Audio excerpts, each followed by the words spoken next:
Eze. Koduani, Bikono, Onyukuno.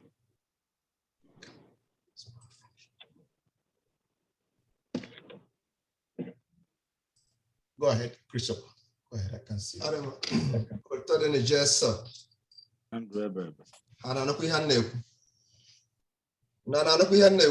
Yes. Yes. I know. Aroma, Avan Father Christopher Eze, Billy Rochester, New York, 20 years. Odoma, Ekbele Noah, Kana Chokani, Bichi will bido, Mema, Egani Ranzuka.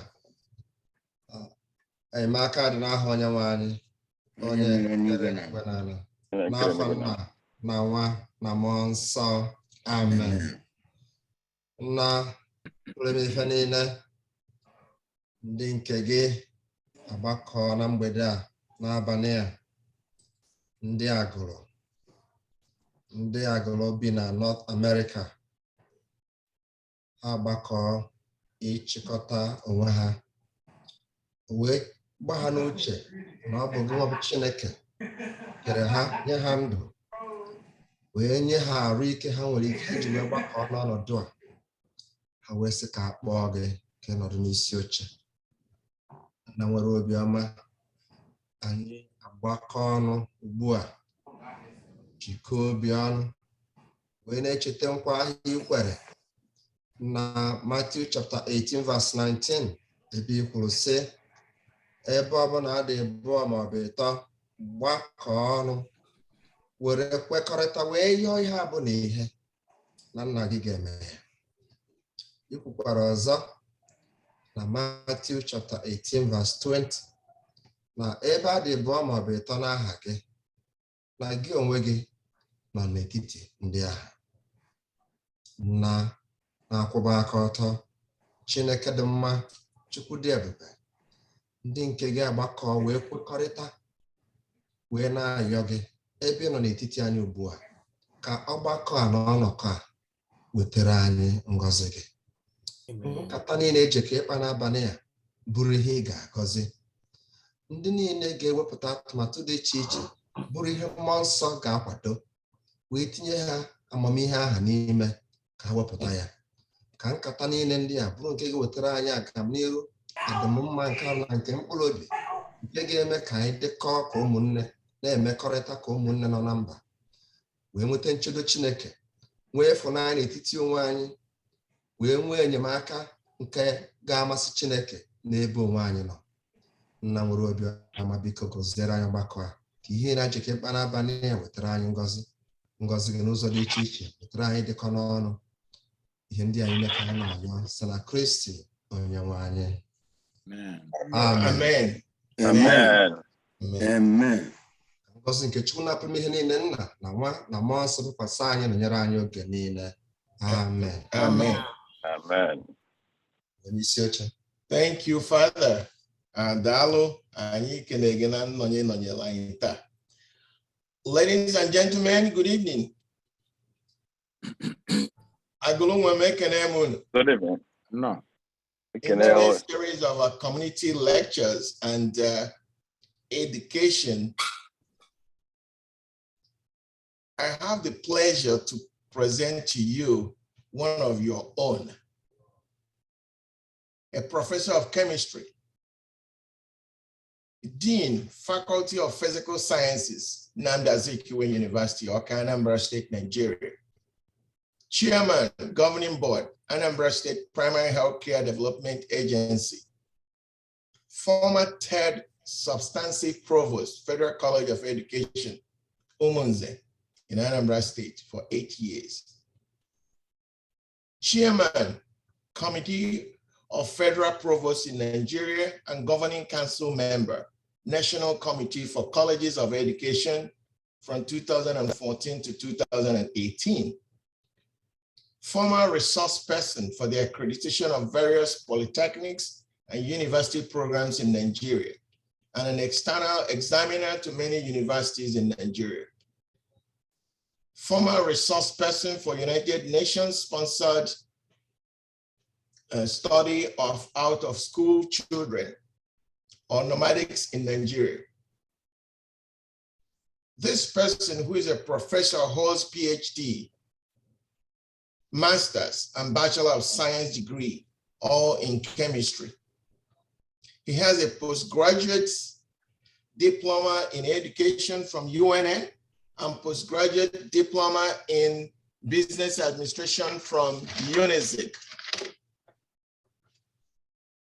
He joined in Nnamdi Azikiwe University, Awka, after lecturing for some time at UNN, and he rose to the rank of Professor of Chemistry in 2006.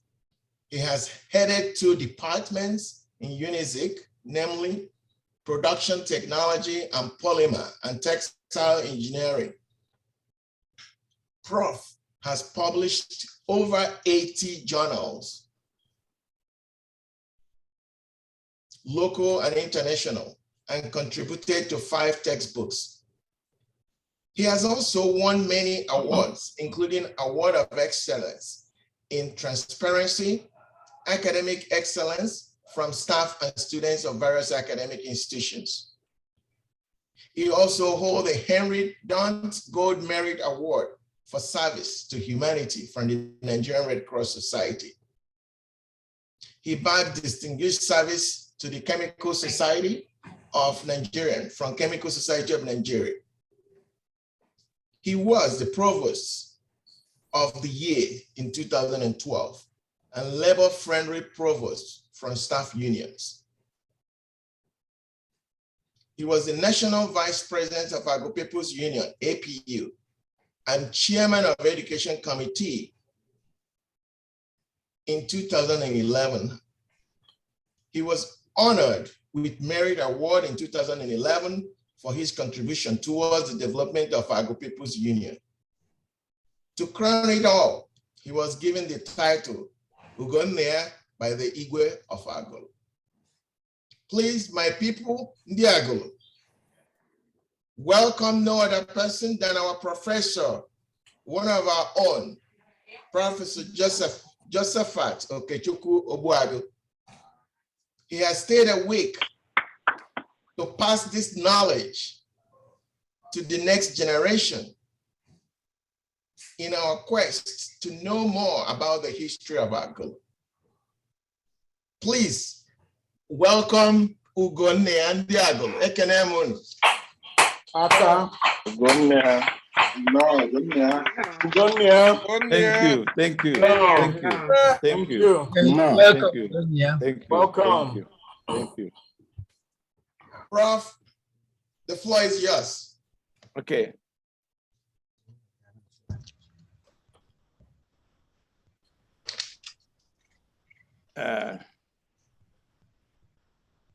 Good evening, my dear people. Good evening. Good evening. Good evening. Though it is morning here, but I know it's evening over there.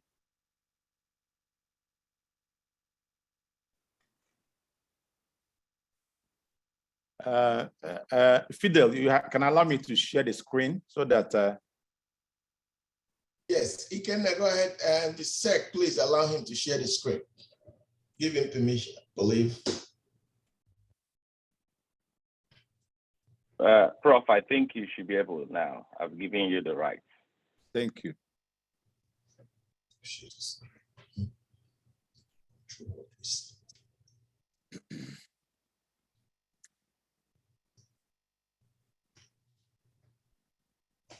Ndị be anyị ekenekwa m unu. Anyị ga na-asụ Igbo na-asụ Igbo. We speak both English and Igbo language. Nke eji mara anyị, nke eji wee zụwa anyị. I'm here to talk about Agulu, the history of Agulu, but I'll give a little background information.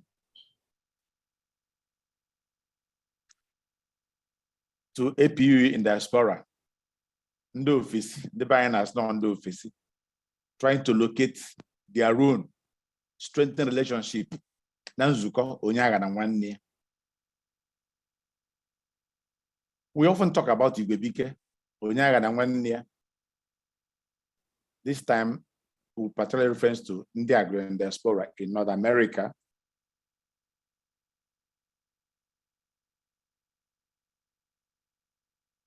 It's my pleasure to be here to share on my experience as Agulu, share on my knowledge of the town, which I've acquired through listening to older persons, reading of books on Agulu, participating in Agulu People's Union activities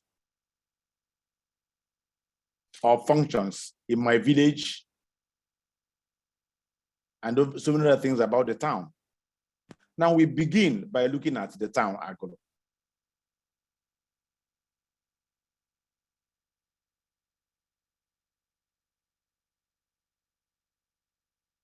Agulu is a great town with several historic attributes, stories, traditions, beliefs, and sites. It is one of the 10 towns in Anocha local government area of Anambra State.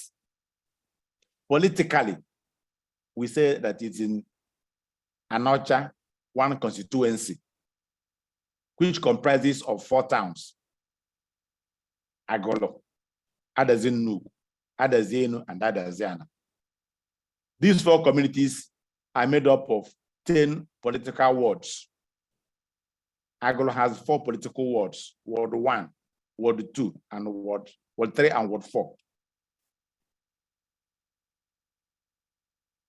There are 20 villages in Agulu as follows: Wanchi, Noha, Ogbu Agulu, Amoezike, Odidama, Amoji, Nketako, Ogbu Ifite, Umubiala, Ama Atutu, Umunnou, Umuowele, Ifitani, Umu Ifite, and the Nogidi Agulu. Within the villages, there are also kindreds, what we also call Umunna. Nibas no Umunna. I'll show you a map of Agulu with the 20 villages.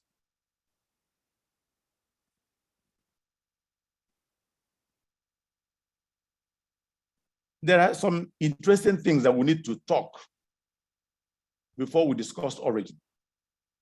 There exists in Agulu, the Agulu People's Union, which binds together the 20 villages and branches, that is the towns or locations where Agulu indigenes reside. The Agulu People's Union, or APU for short, is usually headed by a President General, elected by Congress of the 20 villages. The current president we have now is Chief Oliver Afamefuna Owele Agulu. There is also a traditional ruler, Igwe Agulu. The present Igwe Agulu is His Royal Highness Innocent Elochukwu Bodako Ezednobiezana Igwe Nketo na Agulu. Each of the 20 villages, like I said, operate as the town operates. They have their village union. They hold meetings in their town halls because Agulu town hall, village town hall. Ndị na-alụ obebe amara ibe ahụ emere na Agulu wee vuru mee na bebe ọbịa bụ na Agulu na-aga. Agulu shares boundaries with 8 towns: Nise, Mbaukwu, Ogbu, Nanka, Agụ-Ukwu-Nri, Adazi-Nnukwu, Obeledu, na Agulu-Igbo. The main road that links the capital city of Awka, that links the capital city of Awka with Ekulobia traverses Agulu, Ubuala Agulu, no, West Yoka, Bogo, Ekulobia. In the southern part of Agulu is the Agulunanke erosion, which you always hear about. But in the northwestern part is the famous Agulu Lake. There's a map here showing the Agulu Lake, and then how you can spot it. Both we're from Nigeria to Anambra to Anocha and Agulu. You can see the Agulu Lake. Agulu is the most populated town in Anocha local government area of Anambra State. Agulu experiences wet and dry seasons only. Till date, peasant farming is in vogue in Agulu. The buy na akọrọ na akọchi ike. Mana ụhọ ka akọwazi nke na na-evu ji na-ele na-evute obodo oyibo. The present population of Agulu is about 60,000, all spread over a relatively large territory of about 85 square kilometers. There is a modern customer at Agulu, located at Uguagbo.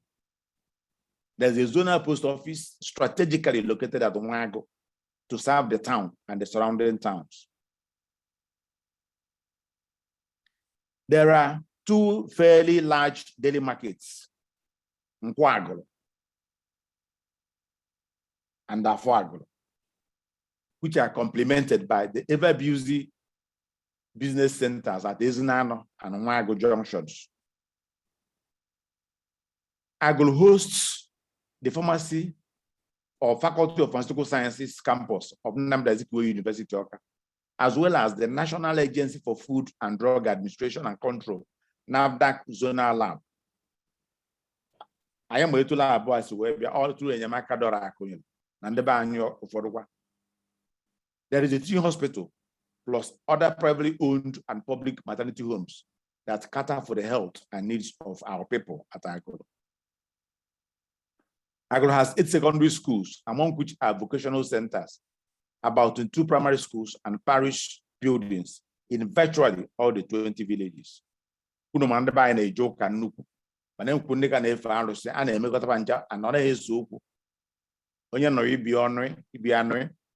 Agulu Lake, Omelega Lake, and 3 other small lakes, the Agonanka erosion site, the famous harbor and Udonka shrines, plus other lesser deities exist in Agulu. Agulu has many baking industries.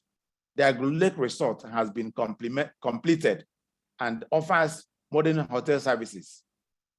It presently exists as Golden Tulip Hotels with promises to expand further by the state government. Agulu presently hosts a branch of the United Bank for Africa, UBA, Udoka Microfinance Bank, and some insurance offices.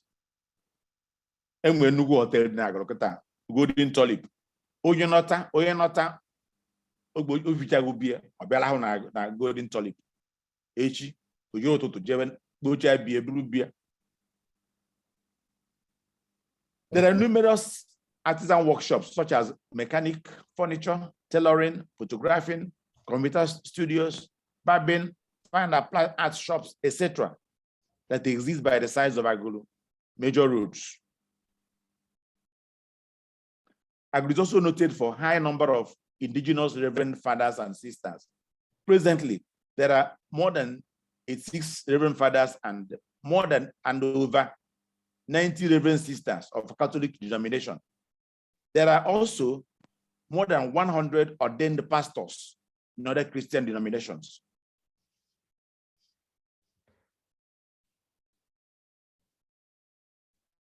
Now, a brief history of Agulu. A brief history of Agulu will surely afford us to know our homeland, our ancestral connections, and our culture as a people.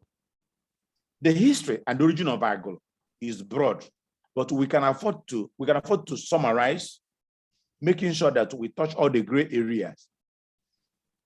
And in discussing the history and origin of any place, including our people, our town Agulu, issues of migration and settlement are very important, very useful.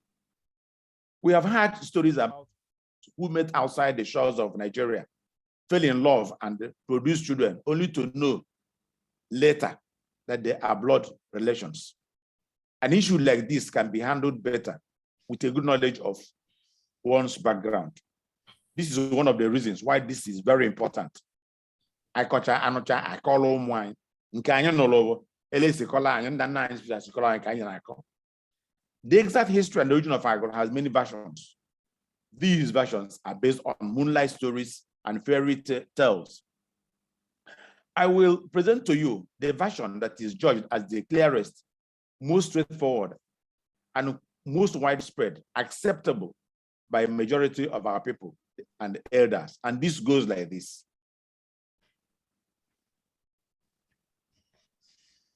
Agulu was founded by a farmer called Akutekwe, who migrated from somewhere, not confirmed. And this man settled at the present site that is known as Agulu. Akutekwe begot Ezonkwe, who in turn begot Ezechukwu, the father of Ibe. Akutekwe mutala Ezonkwe, Ezonkwe muta Ezechukwu, Ezechukwu muta Ibe. Ibe married 2 wives. But those days, because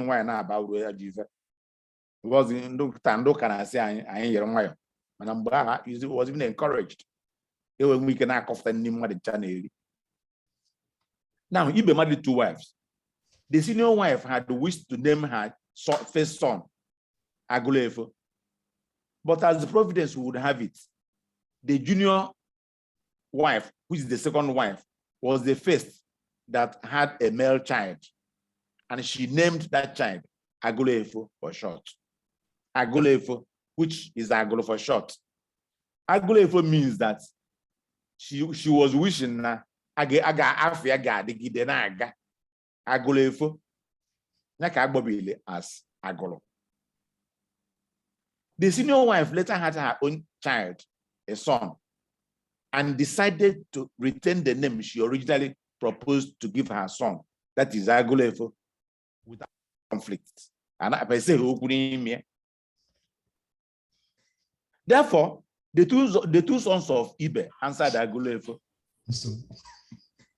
What now about Ibe Mutala? One is the man able, one you was or Mutamoke, one child, Chavana about Agulu, another is the senior son from the second wife lived at Obumbako Agolo.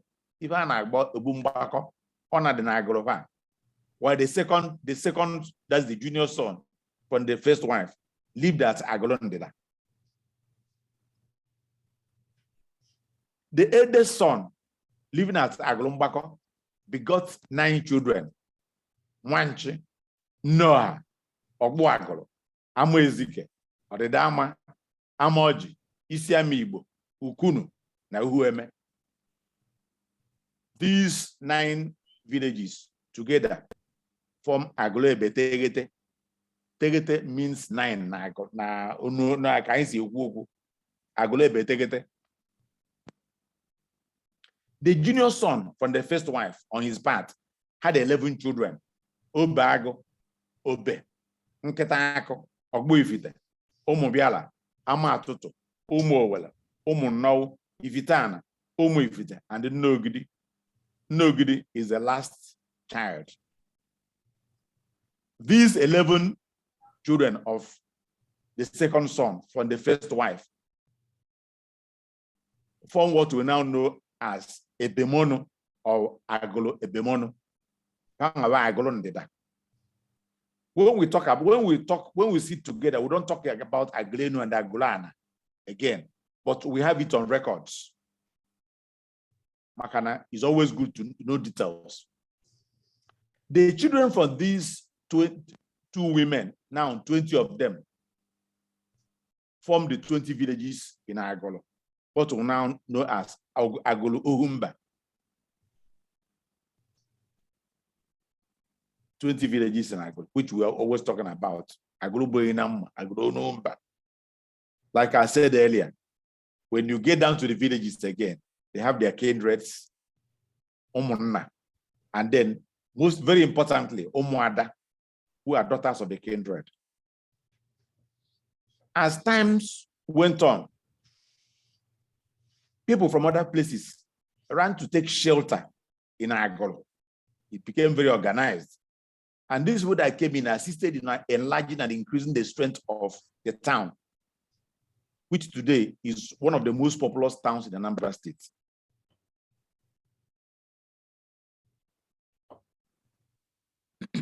You can just look at the family tree genealogy of Agulu. Akotekwe, Ezonkwe, Ezechukwu, second wife, the first Agulu, Agulenu, 9 children, Ebetegete, living at Obumbako. From the first wife, Agulu, number 2. Agolane, 11 children, Bemono. That is the way it is. Now there are people living there are Agolo people who are living outside Agolo.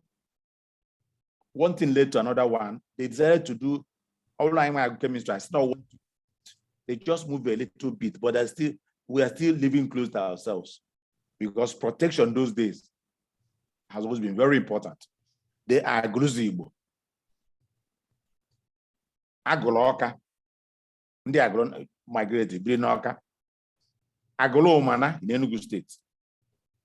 Agolo Uzo 1 in Enugu State. Agolo Ezechukwu now in the Agwata.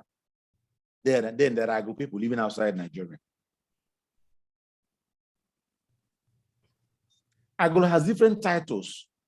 Ụmụnne gbakọtazi ọnụ nwere ife jikọrọ ha ọnụ dị iche iche. Echichi a na-echi ewe mara etu esi wee nọdụ. These include Amanwụlụ, Chi, Uke, Ozala, Ifejioku, Nze, Ozo.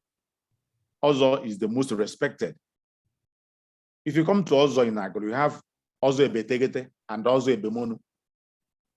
It is the duty of the Ozo titled men to administer justice to the people. Agolo has many festivals. Okwu of Ive Abụ, Metụkọ nwanne na nwanne ive a na-eme ndị mmadụ wee na-amata ibe ha wee dịrị onwe nso. The festivals include Ife Odudo Nka, Ife Haba, Agomchi, Afiachi, Igboji, New Yam Festival, Oriri Ji Ọhụụ, Ishi Ekwensu, Ọnwa Ebo. Agolo also has some tourist centers like Agolo Lake at Umowele village, Agolo Region site at Nnogidi, and between Amoji and Isiamibo. Agolo Region site, which is between Amoji and Isiamibo. Ide Milio Melaga or Ojerukozulu at Umunno village.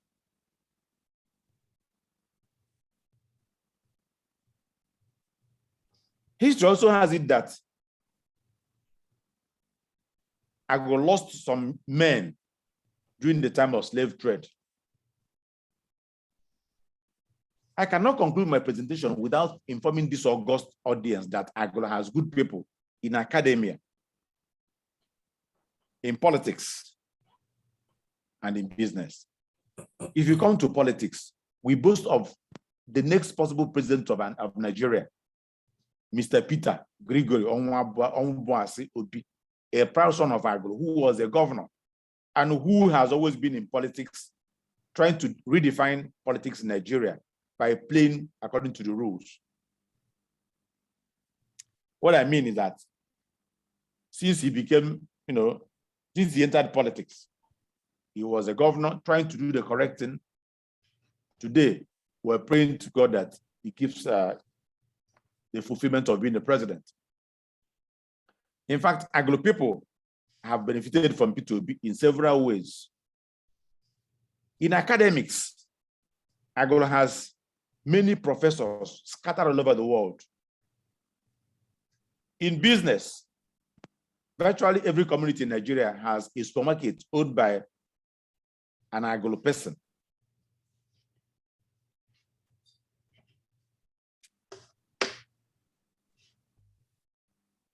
In industry, Jewel Pharmaceuticals, Bakes Biscuits, Our Ladies Confectionery Industries, plus a long list of bakery industries are all from Agolo. The saying that Agolo adege Igbo ataja, that is, if Agolo does not exist, Igbos will it stand, still holds. The saying emphasizes the dependence of people within and outside our locality on bread products produced by Agolo people. Agolo also had and still have top civil servants. People like Sidney Okudu, late Professor Dora Akonyele, Chika Akonyele, plus others who are still in active services. They are from Agolo. And a lot of white people. One cannot discuss Agolo without noting the Agolo masquerades, Mount Ivejumala Agolo, which we are known for. Every event in Agolo is colored by masquerades, whether burial, and then other festivities like Christmas, New Year Festival, Awamji, etc. Masquerades in Agulu play the role of entertaining as well as helping in settling the local issues in the town. The latter one, that is settling issues, appears to be fading away, but it is still very important in the town.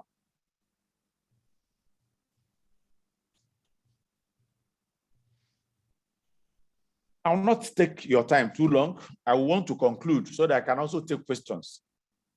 I want to thank the organizers of this interaction and hope that similar ones will come up under the series, because I can see that the series is mentioned. I will have to make a humble request, and that request is that I will want to request Agulu Diaspora to think in the direction of giving Agulu Town a befitting library to be located in the New Igwe's Palace. This will help us to share knowledge and to have something, I guess, when they are going on in diaspora.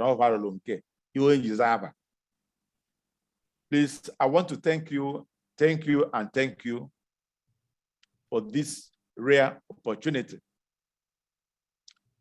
I have a list of books I've consulted, references,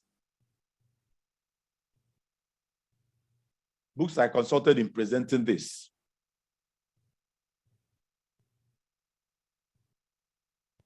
You can see them. The books are available. By the time we have a library in Agulu built by the Agulu Diaspora, these books can be displayed there. Meanwhile, they are available and could be ordered for. They're available in Agulu. They're all written by people from Agulu who are experienced. I want to thank you again for this opportunity to interact with you. Thank you, and remain blessed. Have a good evening. Enjoy your evening. Thank you.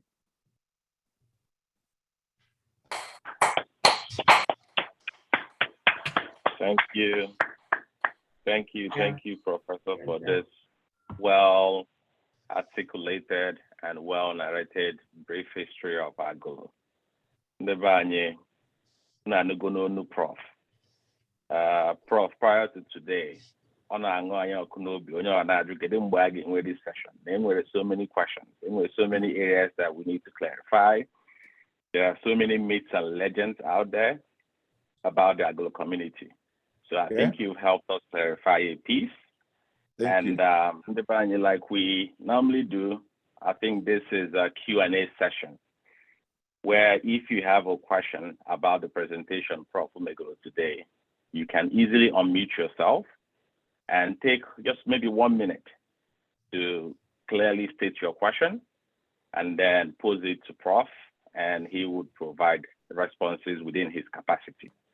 Again, Prof, I know our president will thank you at the end, but I just want to say thank you for making our time to come and talk to us today.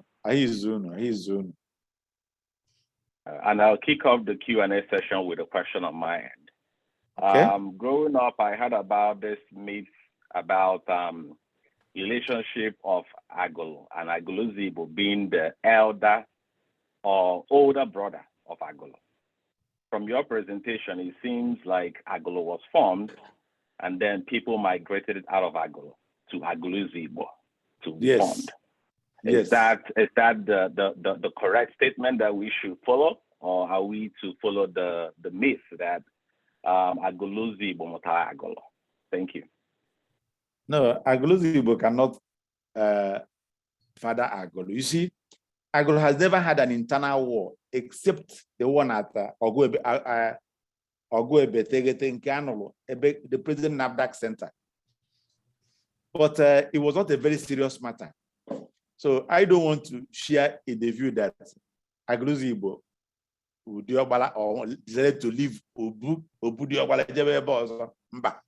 I would rather want to think that the mother will be the Masakiana Hoga Ubele, not I can age when the bank can age a jack all on Agule, Nejena, Nambulo, Bulago Monkete.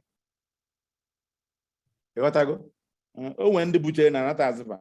Oh, Jim Bolo, Jen, not a hodiam about.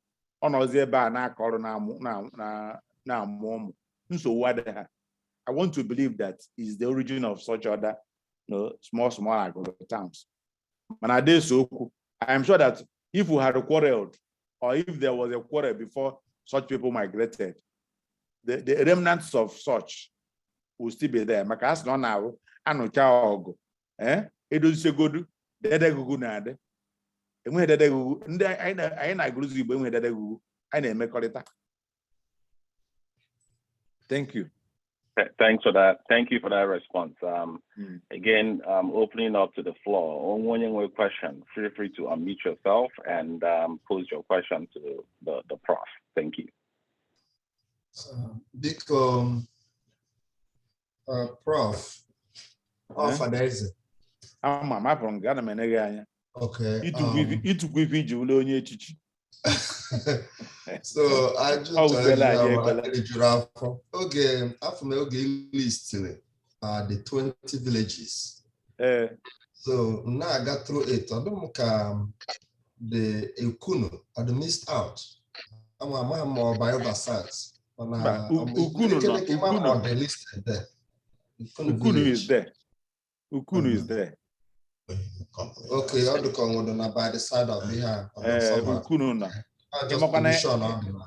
Onye kwuo maka Agulu okwu maka Agulu manna we je ko ebe convention n'aka. Prof Ahize. Ndeche mari min. Prof Ahize. Iwe akwela iwe ekwu maka Agulu n'Ukunu. Ịnọdụ na n'ogidi be oneneva. Ịchọ ije Ukunu isi ka ije Agulu. So na ihe afọ ikwuche ikwu maka Ukunu manna iwe kọrọ. Kedu ndị bago a na-abịa na-enye anyị Prof Ahize kọwara ha. Ukunu nnukwu obodo ka ọ. Prof, asị na onye nwe ha nọ eburukwa ya. Amasịkwa nke isi kinyere m ndị n'ogidi. Ka nzọwakwa onwe m ka nka nọ. Onene ịzọ n'onwe gị. Anyị ibe anyị nọ.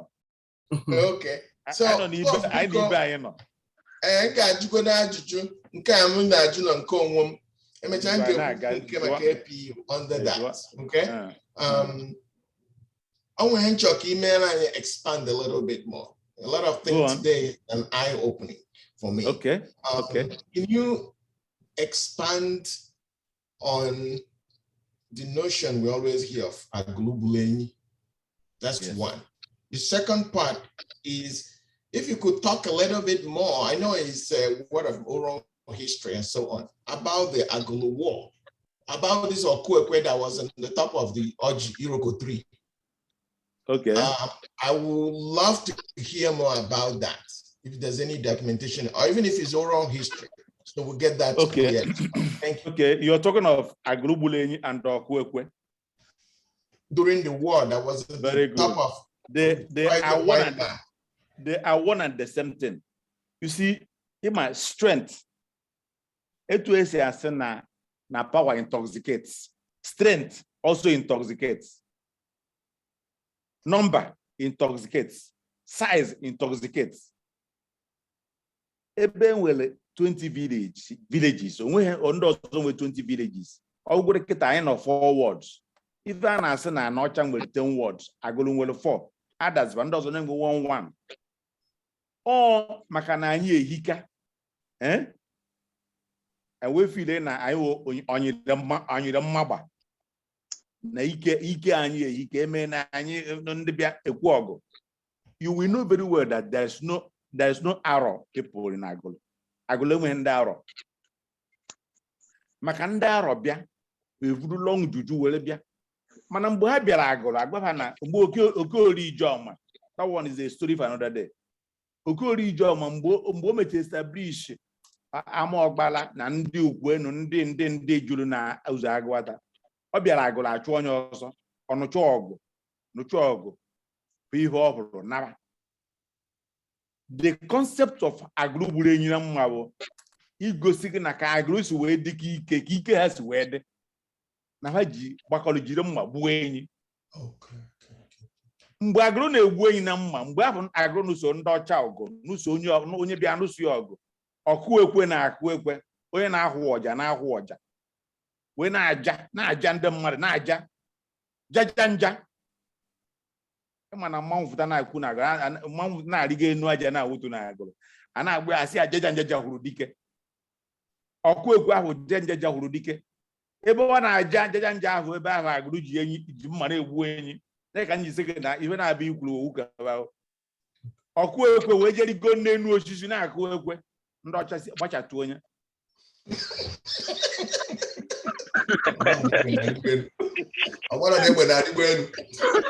ọmaha na ọwọ n'anya mma nwa dazi ebe ọ dị oche na ọka ihe eji ọgbọ eti onye waa ọgọdọ onye ovulu ọtụọ ya na a na-agba mgba ọmaha na ụdị ọzọ abatagwo oje nọdụ n'enu ọjị na mgbakọ agụrụ na-akụ ekwe na-asị jewe ọgụ sonuwe ọgụ ndị ji mma egbu enyi na-egbu enyi jiri mma na-evugharị mma fama ha na onye ọcha abịa jiri gbatuo na-akụ ekwe nke egbo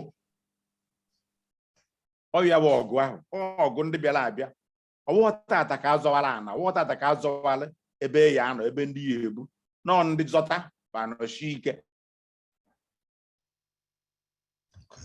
ndị zọta banọchi ike ya bụ na agụrụgburu na mmanwụ na ọ daa n'ọgụ na ya anụ a na-anọ ọgụ ahụ onye ekwu a na-akụ onye ọja na-ahụ na-agba ụmụ okorobịa ha jisi ike na ọnwụ na ọnekịta asụ n'osheki. So now we are it was weather. Thank you, sir. Appreciate that. Thank you. Biko, enwere m ajụjụ. Ngwana. Just go on. Kedu ebe obu ọgbakọ agụrụ a kedu village ọ dị na akịta? Well, ịbata na agụrụ ịma na ọ nọ prọfesọ Akabike mgbe ọ nọ ndụ Agwụbike mgbe ọ nọ ndụ. Ọ na-agba gị na ogbu ọgbakọ agụrụ n'ebe ọ dịwụ na be ndị saịdị debe Agwụbike na Obe ebe ahụ enwere ha aba n'udo nka ịghọtago mgbe agụrụ na-anụ ọgụ ebe ahụ ha aba n'udo nka dị na be Agwụbike emechiri buru anya jee rụọ onwe nnukwu ibe alụrụ ka ọ na-echekwa ya maka o nwere chọrọ ịbịa vuru ibe arụsị. Obu mgbakọ agụrụ ya dị na agụrụ enu onye ndị mmadụ na-alụ aka na oyi adị between Obe na Ukunu ya ka m ji wee si onye kwucha ọgụgụ Ukunu ma na ọgwụ ịta ha abịa na obu mgbakọ enwe ike ife ime n'elu ebe a lụrụ obu mgbakọ izizi maka na obu enwe ike ịlụcha obu lụghachikwa obu and ị na-alụ obu ị na-alụ ebe dị safe ime nọdụ na-eme sleeping dog to lie sleeping dog ala anọ na highway moto egbu onye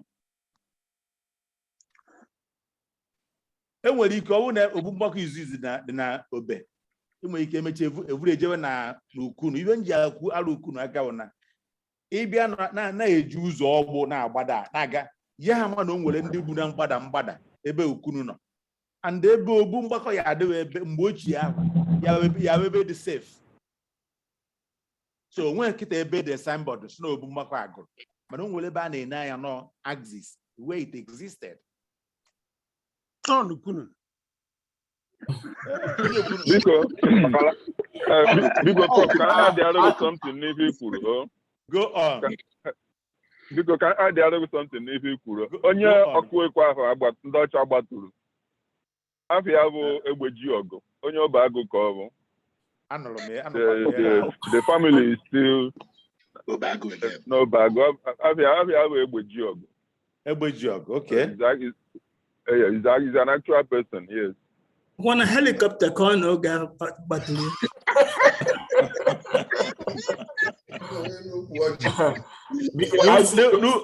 Nnukwu ọjị ka ọ rigolu nnukwu ọjị.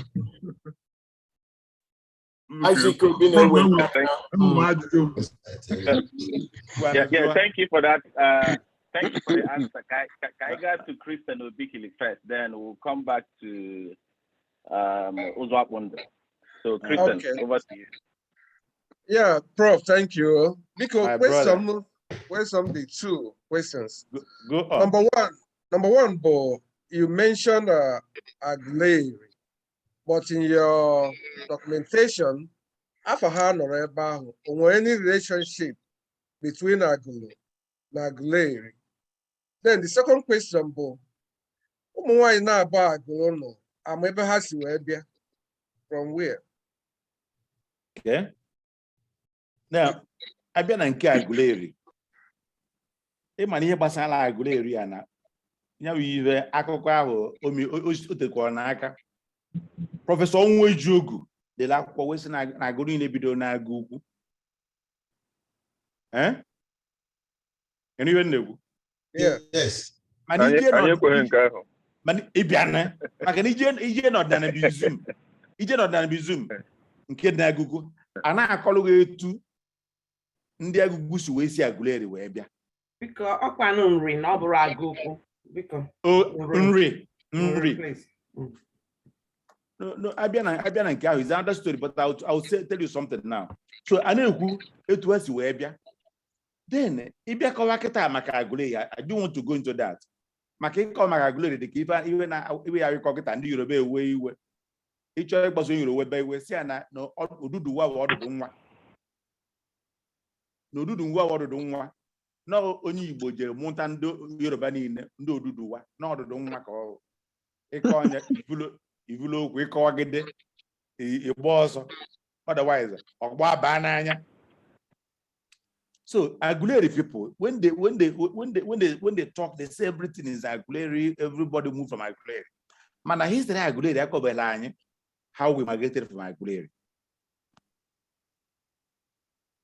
How we maybe Agulu kọwala etu anyị si Agulu wee bịa Agulu.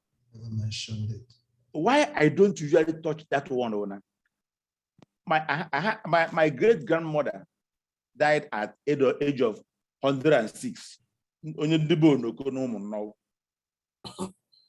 She used to tell us, and my father used to tell us too now.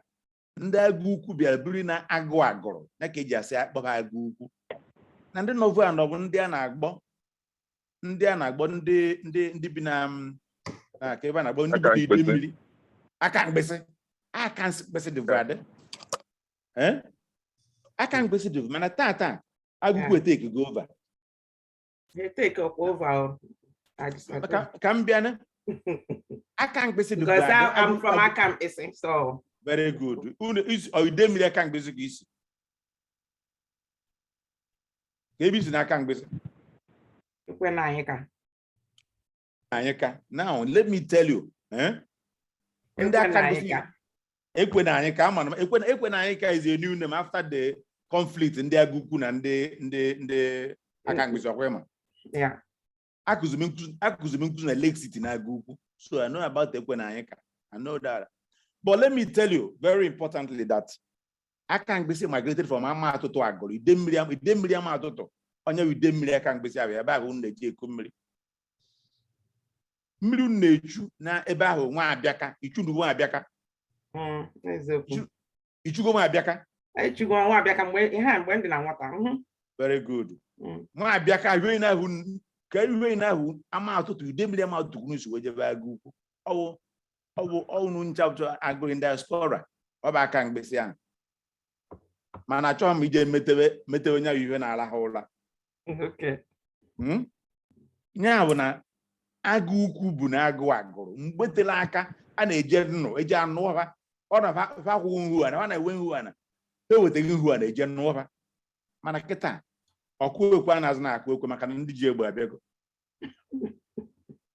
A years was a good brain number, a years you go one. Now, only aspects of history. This Agulari, which I don't want to talk about now. Mana Agulari na Ndagugu Sinobidobe, which we doubt. Agulari Sinobidobe, they have so many books, they have so many documentations which they produced. But I can tell you that this issue of Ebe Sibido, Nditi Uchu, Zobasnova. Bazokaria onye be na anya ogba nkete hafuwa ebe ka mmekwu debe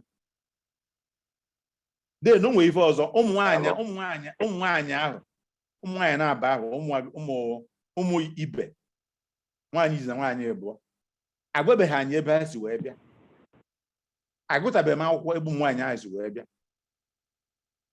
ma hedu wee bịa ma ibe ọ nọ je nụta anụta agwaghị anyị mana o nwere ihe onye ọna makwa ịma mechasị na ndị Igbo si na Israel anyị amaghị ma ha esi ụmụ Israel duru nwaanyị na-amaba ahụ wee bịa anyị amaghị akọwa anyị agụtabeghị ya mana mbọsị anyị aka ya agụta ya. Thank you.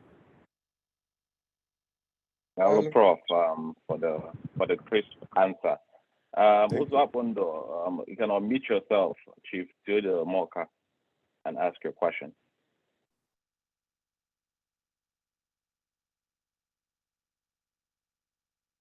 I think Isaac. Okay, because Yes. Okay, Prof, Academy. Email of Thank you. Now, one of Akotakwe, the first man, Amare Bosi, Awataliananko. Awataliananko, oh, migration. When you want to discuss the history of a town, issue of migration is very important.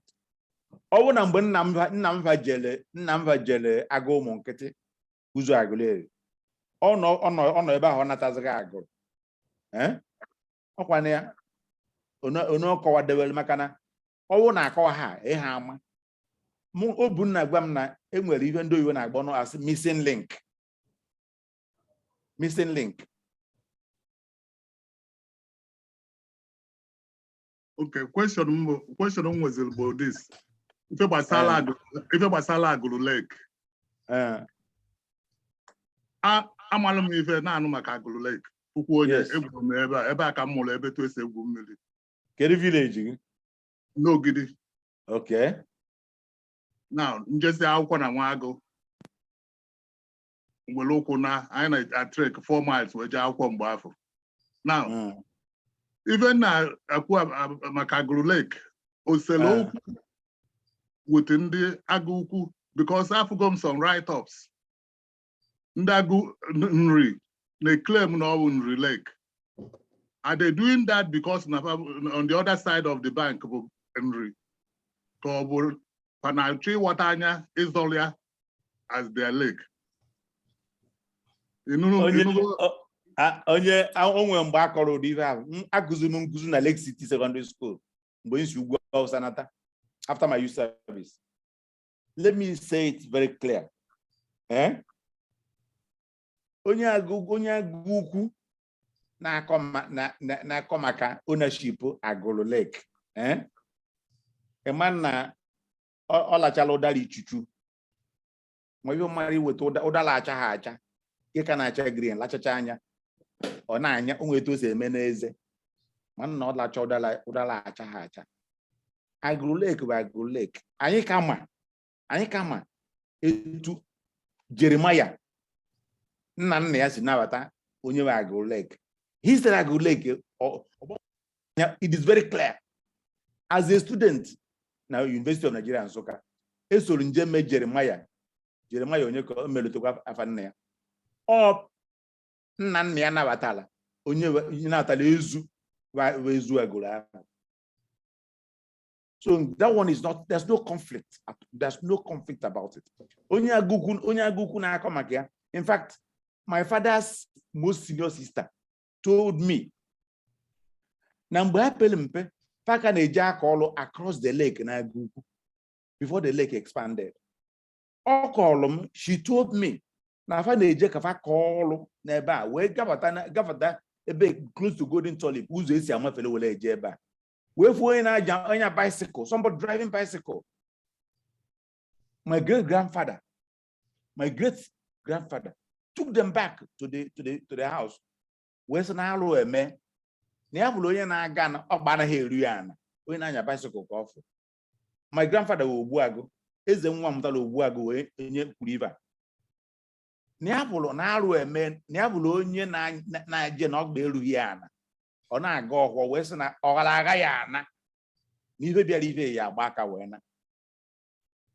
Mgbe my auntie we gwa m na pa na-eji ụkwụ cross oje na-aka ọrụ n'ebe ebe Lake City dị kịta mechara anakwa that day fa eji ezi ọrụ fa na-aja gbuwa akụkọ oyibo ha ji wee na-achọ ije ọrụ ọgba na-eke mgbe ahụ na-ata agba na-enwe aṅụrị ịmaga ụmụazị asị ka eje ọrụ eje ezi ọrụ fa na-enwe aṅụrị mana their father nọrọ na-enwe mwute onye ọgba elu ha na ọwa arụ na-eme maka na onye ọgba elu ha na ya na-eme arụ na free onye ọgba elu ha na-eme arụ a na-akụwa onye ịghọta onye ọgba elu ha na-eme arụ a na-ejidie onye ọgba elu ha na-eme arụ a na-ehe ejidie ife na-achịkọrọ gị na onye agụ ukwu na-ekwu akọ maka ownership Agụ Lake ọ lachala ụdara ichuchu. Well, even the Kutem na Imago na Anna, so many things. Even the Agulu well, I found the Janagana as well. The center or the Anocha local government. Ebuna Neni. What even about it? Because of Woga, the post office in Amago Kita. Ever the real post office today, does no. As all Agulu for the loser. As all when that post office well. Even the Catholic Church, St. Andrews. I think St. Andrews. That's St. Andrews. Okay, so Panchanine. So the Aguku Maunri. There's so many papers about the lake. Konya is their own lake, lake. Ufifa from Malmo from Wiki Inata, that name, and so on. Kahamala Mave Wikinata, Kahamala Mave Winata, Mave Hanatana. Okay, thank you very much. Yes, a greater part of the lake in Agulu. Good. It expanded. It was smaller, much smaller, but expanded to a little some bits. He's still doing small expansion anyway. All right. Thank you. When we imagine to be on current affairs, because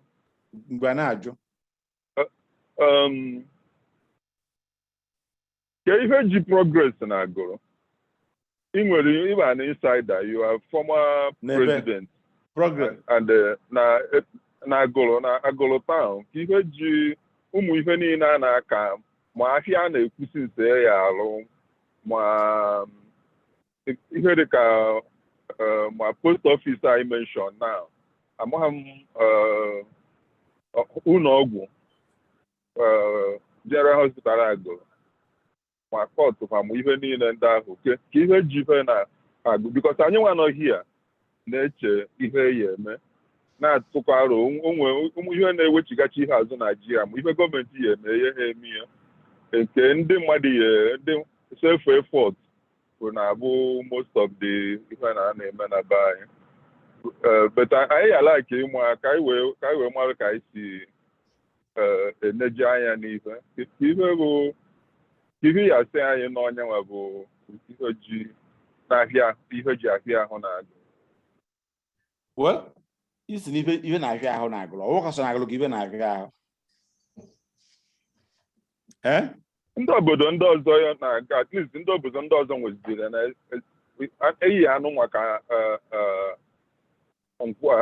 afọ nkwụ Igbo ka afọ Igbo nụ maka eke ọgbụ afọ Agụrụ adịghị ndị mmadụ na I kwesịrị inwe big market na Agụrụ. Very good. I kwesịrị inwe very good. I kwesịrị inwe some other things na Agụrụ dị anọ akpọkwakwa ya aha ihe dịka ahịa anụ otego akpọbara ya aha over 20 years ka akpọbagoro ya aha o nwere mgbe e kwuru okwu ebe Ronaldo sị na-eye eme ya expand ndị na-ere osisi ewere ugwu ebe ahụ kịta n'ọchịchị ụzọ mana ọ dịghị is not quite organized. Emino biko ọ bụrụkwa ịnaga okwu n'ọnụ I totally agree with you, but I want to actually chip in.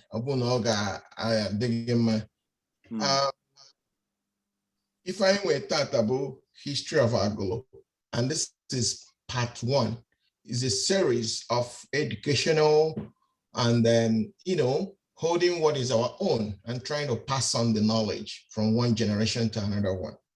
We're glad it's all being put in prints now and being, archived and digitized. The series Agulu History Part 2 will come. And probably we could definitely gonna invite Prof again and give him a specific area we want him to look at so he comes prepared. I think this other one is a little bit off what we want to talk about today, but definitely is a topic we want to engage with and see, like the question you're asking, so that if we're coming in, we have an idea of where it pains most and where our people is gonna, it will make any little impact. If it's okay with you, I want to thank Prof so that we will be able to. Fidel, sorry, 1 minute.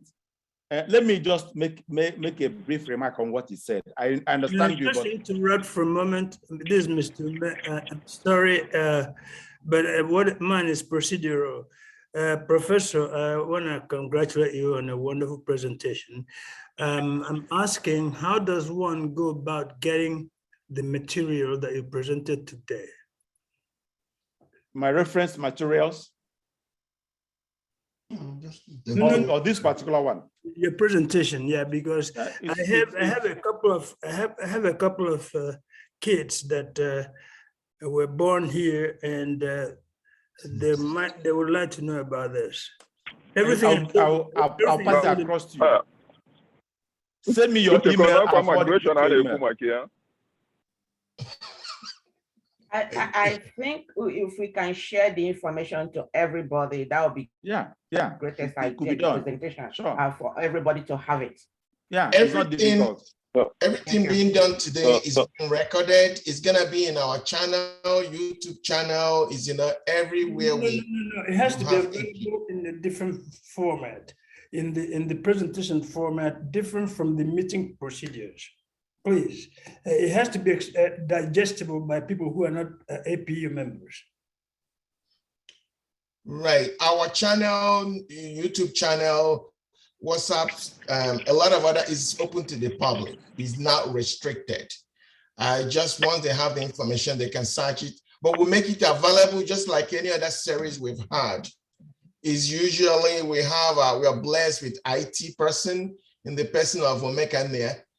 Who diligently. President, I have to interrupt you because I believe that those of us who attended the presentation should get the foils, as the terminology, foils from the presentation. This YouTube is not it is okay. It has its purpose. People who attend the presentation should be able to access the foils, which means I want to be able to receive the foils. I want to know where should I go to get the foils, and I think Professor. Okay, go ahead. I stop. If you give me your email, Professor, Prof, once you send it to Dr. Nene, we'll find a way to make sure that people on this call get it. No, I want to know how I can get it. You see, that is really too much of a procedural process. Everybody here should be able to get it. If you want us to send our emails to a certain email location. Fine and good, very good. Send it, you get it. I get it, forward it to you. Thank you very much. Whom do I send my email to you? I don't have any information on you except the. Excuse me, please, I think that the most proper procedure as when I'm this presentation, I know what is my forward to the president. Only on the president. No, it doesn't work right. Can easily on the president and you no, please. And I want to give you emails one by one. Again, one so before we can miss here. No one will go back here. Okay, go. Yeah, so Prof, you may have call President Aka. On your natural and Agulu. Let me know, and I'll make sure I get it over to you. Thank you. That's the best way to do it. I will do that.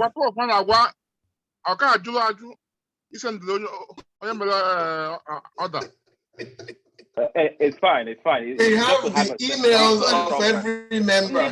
The proper way to do this thing. The executive called this meeting, and after this meeting, the presentation will go to the executive, and the executive will circulate it. Please. Yes. That's the best way to do somebody it. asked for the copy. Somebody. Hey, I've muted everyone on the call, so please let's not hold this conversation up a little more. So back over to you, Mr. President. So please, my people, ndị Agulu, afọ m na ihe nke atọgbu onwe anyị niile ga-enwetachi email ndị Agulu niile. My pleasure. Phone number, email, all of them, we have them in a database. It will be one click. We attach this. This is a PowerPoint presentation. As long as you believe your phone, your laptop, your computer has PowerPoint, I will attach it. You get that. You even get more because you get all the other stuff as well. But you can delete parts you don't want. So the presentation will get to you. We have all the emails of everybody because of all we've been compiling and phone number. So please, there shouldn't be any concern about this, okay? Let's use our time to move on to thank the prof. It's now almost 3 a.m. in Nigerian time on Sunday. He needs to get some sleep to be able to be functional tomorrow. I'm free. We can continue to talk. Please, Mr. President. Prof, Biko, before I roll up. Because Prof, I'm going to put up onye nabatara ezu na Agulu. Yes. So even if I nabata onye kpọbatara ezu biko o we gosi jiri ije da we kpọbata ya agota am working here ọfụma. Let me start like this. Ndị be anyị sị na adị bụ onwere atụrụ. Ọsọ gana bụrụ onye nke ịtọ. Ọsọ gana onye nke ịtọ. Ndị philosophies na-enwe myths onwe aka ụfọdụ ya bụ akọwa ihe ewechi anya mana emechaa eneluwe anya ọ bụrụ ihe mere eme ma ọ dịka ife mere eme mgbe abụ m onye isi ụmụ akwụkwọ na be anyị ugbu akọgide maka Aguleke anyị wee sị na anyị ga-eje ka anyị mee onye ahụ asị na ọbapịa ya nnukwu nabatara Aguleke ka anyị mee interview anyị ga-edi ede na magazin.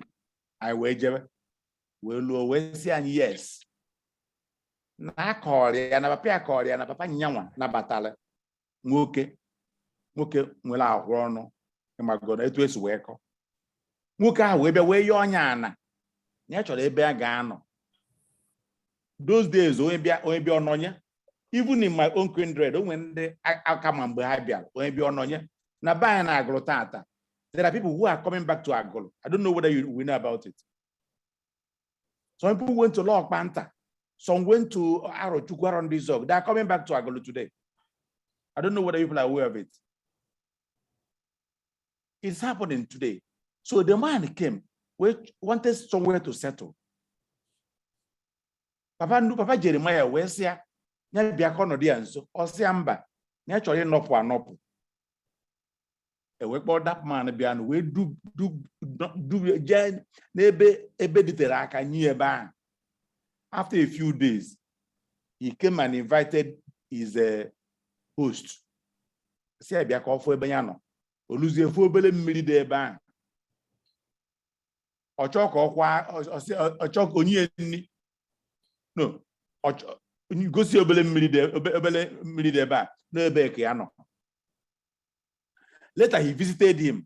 When he visited Jeremiah, enye eto si mama ke gosi e mmiri ojukwa ka osimba do aka na ahụ ọnụ ya mmiri futo kwa ujodo onyo na arụ. Next time afụziri ya ọgwa ha na ha bịa ọzọ ha ma mfụzukwa ya o. No ebe ke anos. That was the last they saw him. And the lake landed and started to develop, to expand to the present size. In fact, if you come home, in Agulu, you come to Umowele, I will take you to the compound of the man who received the Agulu. I volunteer to take you to the compound of the man. So you can ask further questions and make further inquiries. Raji.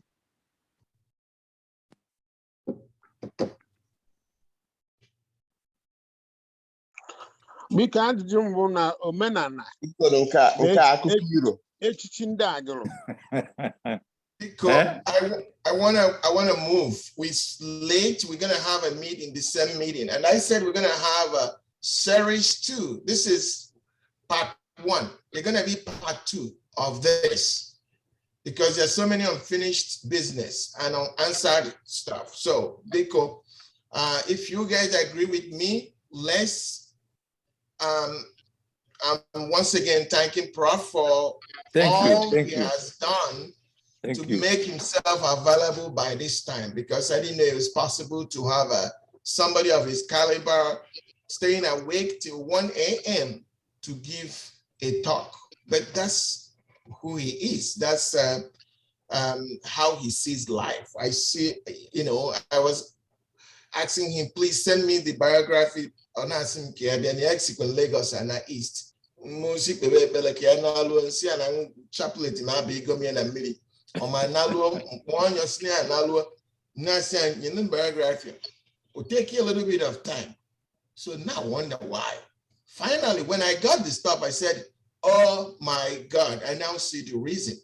Because what I saw shows somebody's life, what has been dedicated, what somebody's life has been all studying and writing books and so much. And so this is an icon. I think we're gonna tap as much information as possible from him.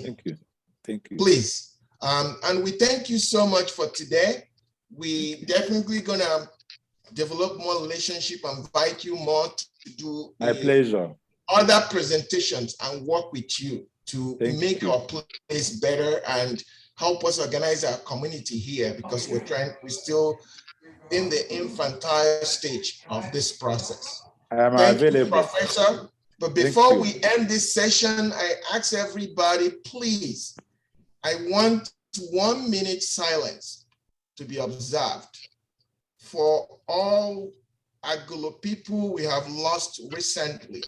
Our members, I can't name all of them, but within the last 2 weeks, Ife Melani, both in Houston, both in Florida, both in Arizona, and I want us to please observe a 30-second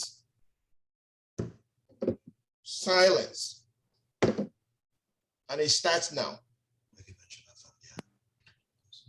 Afande ana-ekwu maka ya bụ nwanne anyị nwoke Yaze Jidike, ọgọ anyị nwoke na anụ ada anyị nwanyị Mr. Kama,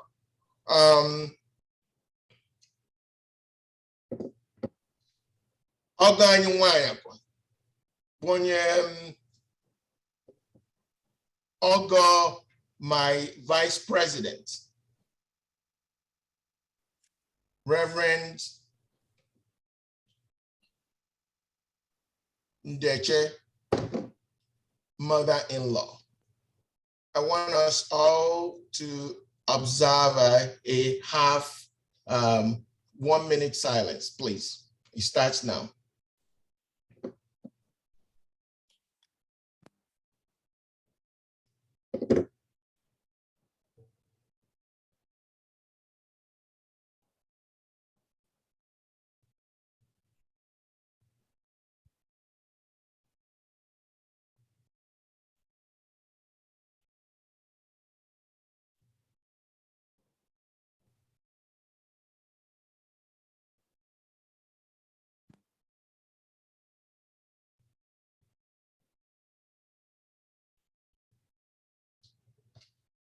May the soul of all that is departed rest in perfect peace. Amen. Please, Amen. included in this list is grandmother of our secretary and the uncle of our secretary, Ikenna, and the grandmother of Ikenna and his uncle as well passed away in Nigeria. I believe we all have to sympathize with them and support them. Thank you. Thank you. We're gonna move to next session, which is the meeting itself. Prof, you excuse. Thank you. Thank you. All right.